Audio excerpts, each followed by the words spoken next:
ခါကအရန်နာတယ်ဘိုက်ကအရန်နာတယ်ကြောက်ကက်နေရမှာအရန်ကိုနာနေတယ်စီးတွားရင်ပူနေတယ်ကျင်နေတယ်စီးတွားရတာနာတယ်စီးကြံ့နေတယ်ဒီလိုမျိုးတွေခံစားရဖူးလားဒီလိုမျိုးဝေဒနာလက္ခဏာတွေရှိပြီဆိုရင်တော့ဒါကကြောက်ကက်မှာကြောက်တယ်တာလည်းဖြစ်နေနိုင်တယ်အဲ့တော့ကျွန်တော်ဒီဗီဒီယိုမှာပြောပြပေးမယ့်အချက်တွေကတော့ဒီစီလန်းချောင်းကြောက်တယ်တဲ့အခါကျရင်အိမ်မှာပဲကုတလို့ရတဲ့နီလန်10မျိုးကိုတေချာလေးပြောပြပေးမယ်ကြောက်ကတယ်တာကကျွန်တော်တို့မြန်မာနိုင်ငံမှာအဖြစ်များတဲ့ယောဂတစ်ခုပါအထူးသဖြင့်ကျွန်တော်တို့နိုင်ငံကပူပြင်းတဲ့ယာဒီဥတုရှိတဲ့အတွက်ကြောင့်မလို့ခန္ဓာကိုယ်မှာရေဓာတ်ခန်းချောက်ပြီးတော့ကြောက်တယ်ရတာပို့ပြီးတော့များတတ်တယ်အဲ့ဒါကိုမှရေတောက်နေတဲ့ခါကျရင်ပို့ပြီးတော့ကြောက်တယ်တာဖြစ်တတ်ပါတယ်အခုကျွန်တော်ပြောမယ့်အချက်တွေကသိပ္ပံနည်းကျအထောက်ထားရှိတဲ့အချက်တွေဖြစ်ပြီးတော့မိတ်ဆွေအနေနဲ့အိမ်မှာပဲကုသနိုင်တဲ့နည်းလမ်းတွေကိုတစ်ခုချင်းစီရှင်းပြပေးမယ်ဒီ10အချက်ကိုမပြောခင်မှာတတိထားရမှာကအခုကျွန်တော်ပြောမယ့်နည်းလမ်းတွေကကြောက်မှုန်လေးကြောက်ခဲအတေးလေးတွေအတွက်ပဲဖြစ်ပြီးတော့အကယ်၍ကြောက်တယ်တာကအရန်ကိုအရွယ်အစားကြီးမားတယ်ဆိုရင်တော့ကျွန်တော်တို့စေးုံစေးခန်းမှာတေချာလေးကုတမှုခံယူတတ်တယ်အဲ့တော့ကြောက်တယ်ပြီဆိုရင်တော့ကြောက်ကအရွယ်အစားဘလောက်ပဲဖြစ်ဖြစ်အရန်အရေးကြီးတာကရေတောက်ဖို့လိုပါတယ်ရေတောက်တာကပထမဆုံးနဲ့အရေးကြီးဆုံးကုတမှုတစ်ခုပါကျွန်တော်တို့တော်တော်များများကဒီကြောက်တယ်တာပဲဖြစ်ဖြစ်စီလန်းချောင်းပြဿနာတစ်ခုခုရှိနေပြီဆိုရင်ရေတောက်တာကိုဂယုမဆိုင်တတ်ကြဘူးပေါ့နော်အဲ့ဒါကြောင့်မလို့ကျွန်တော်တို့ကကြောက်တယ်တာမျိုးတွေရှိပြီဆိုရင်ကြောက်မုံလေးတွေရှိနေပြီဆိုရင်နေ့စဉ်ရေက2လီတာကနေ3လီတာလေးတောက်ဖို့လိုတယ်စီးအယောင်ဖြော့တဲ့အထိเนาะစီးအယောင်ကြည်လင်တဲ့အထိကိုရေတောက်နေဖို့လိုတယ်ပြီးရင်ပူပြင်းတဲ့နေ့တွေမှာဆိုရင်เนาะရေကို3လီတာ4လီတာလောက်ထိတောက်လို့ရပါတယ်ရေတက်ပူပလင်းနဲ့ဆိုရင်တော့2ပလင်း3ပလင်းလောက်ထိပုံမှန်လေးတောက်ပေးဖို့လိုအပ်ပါတယ်နောက်နံပါတ်2ချက်ကတံမြာရေတို့လိမ္မော်ဒီဖြော့ရေတို့လည်းတောက်လို့ရပါတယ်အဲ့တော့တစ်နေ့ကိုတစ်ခွက်လောက်တောက်ပေးမယ်ဆိုရင်ရတယ်တကြားတော့အများကြီးထည့်လို့မရဘူးဒီတံမြာဒီတို့လိမ္မော်ဒီတို့ထဲမှာပါတဲ့ citricဓာတ်ကဒီကျွန်တော်တို့ဦးလန်းချောင်းထဲမှာရှိတဲ့ကယ်လ်ဆီယမ်နဲ့တွားပြီးတော့ပေါင်းဆက်လိုက်တယ်ပေါင်းဆက်ပြီးတော့ဒီအညစ်အကြေးတွေကနေတစ်ဆင့်ဆွတ်ထုတ်လိုက်တယ်အဲ့တော့ဒီနည်းအားဖြင့်ကျွန်တော်တို့ခန္ဓာကိုယ်ထဲမှာရှိတဲ့အစားလိုက်တဲ့အစားထဲမှာရှိတဲ့ထုံးဓာတ်တွေ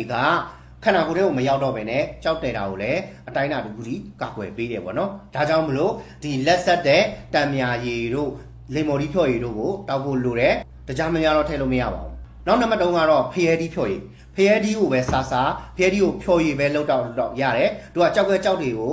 ုကျသွားစေနိုင်တဲ့အစွမ်းတွေရှိရလို့ပြောထားတယ်ပြီးရင် C ရဲ့ pH level ကိုလည်းမြင့်တင်ပေးရလို့ပြောတယ်ပေါ့နော်တနည်းအားဖြင့် C ကို alkaline ဖက်ဖြစ်အောင်လုပ်ပေးတယ်ပေါ့နော်ပြီးရင် potassium ပါဝင်မှုလည်းများတဲ့အတွက်ကြောင့်မလို့အကယ်၍ငကိုကလေးကအကြောက်ကပ်အရန်အခြေအနေစိုးနေတဲ့သူဆိုရင်တော့ဒီဖျဲဒီကိုတော့မစားတင်ဘူးပေါ့နော်တာမန်လူတွေအတွက်ဆိုရင်တော့ဖျဲဒီဖြော့ရည်မများတောက်မယ်ဆိုရင်တော့ဖျဲဒီမများစားမယ်ဆိုရင်တော့ကြောက်တယ်တာကိုကာကွယ်နိုင်တယ်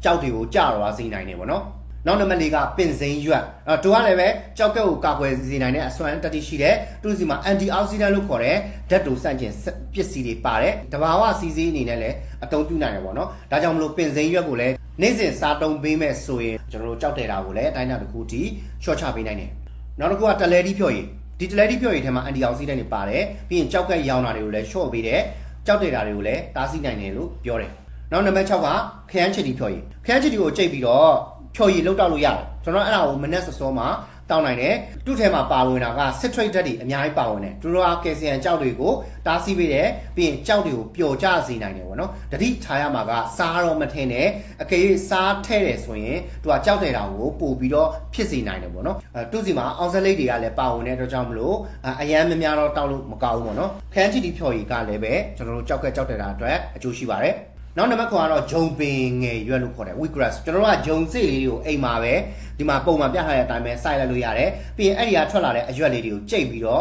့တောက်မယ်ဆိုရင်လည်းပဲကြောက်တယ်တာကိုရောကြပေးနိုင်တယ်ပေါ့နော်သူကစီးထွက်တာပမာဏကိုလည်းတိုးစီနိုင်တယ်ဘာမှစီးစေးအနေနဲ့အသုံးပြုပြီးတော့ဒီကြောက်မှုန်လေးတွေကြောက်ငယ်လေးတွေကိုကျစီနိုင်တယ်ပေါ့နော်နောက်နံပါတ်10ကတော့ကယ်လ်ဆီယမ်ကိုမှန်ကန်စားသုံးပေးဖို့လိုတယ်လူကြီးတွေအတွက်ဆိုရင်တော့ဒီအားစေးအနေနဲ့ကယ်လ်ဆီယမ်အားစေး1000 mg ကိ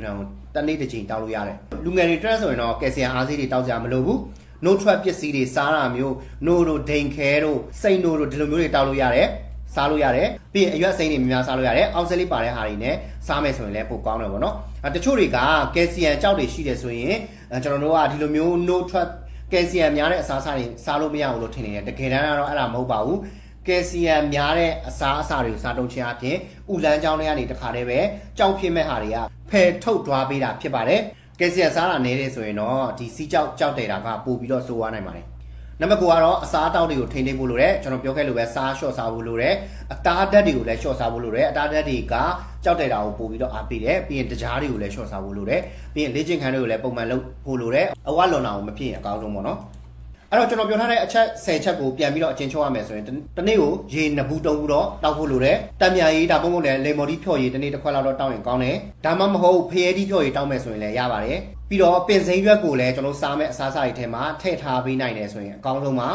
အပေါ်အဖြော်ရည်တွေမကြိုက်ဘူးဆိုရင်လည်းဒလဲဒီဖြော်ရည်ကိုတွားပြီးတော့တောက်လို့ရပါတယ်ဒါမှမဟုတ်ခရမ်းချီဒီဖြော်ရည်ကိုတောက်မယ်ဆိုရင်လည်းရပါတယ်ပြီးတော့ကျွန်တော်တို့ quick grass လို့ခေါ်တဲ့ဒီဂျုံပင်ရွက်လေးတွေကိုကြိတ်ပြီးတော့တောက်မယ်ဆိုရင်လည်းပဲကျွန်တော်တို့ကြောက်တဲ့တာကိုချိုးချပေးနိုင်တယ်ပြီးရင်ကယ်လ်ဆီယမ်တွေကိုမှန်မှန်ကန်ကန်စားလို့မို့လို့ရတယ်ကျွန်တော်တို့နွားလို့တောက်တာမျိုးပဲဖြစ်ဖြစ်တိမ်ခဲတွေစားတာမျိုးပဲဖြစ်ဖြစ်ကယ်လ်ဆီယမ်ပမာဏကိုလုံလုံလောက်ဖြည့်တင်ထားဖို့လိုအပ်ပါတယ်အဲ့တော့နေ့စဉ်စားနေတဲ့အစားအစာတွေကိုလည်းကျန်းမာရေးနဲ့ညီညွတ်အောင်စားသုံးပေးဖို့လိုတယ်လေ့ကျင့်ခန်းတွေကိုလည်းပုံမှန်လုပ်ဖို့လိုတယ်အဲ့တော့ကျွန်တော်ဒီမှာပြောခဲ့တဲ့အချက်10ချက်အပြင်အရေးကြီးတဲ့အချက်လေးတွေလည်းရှိတယ်အဲ့ဒါကတော့အကေကိုနာတာခါနာတာဘိုင်းနာတာက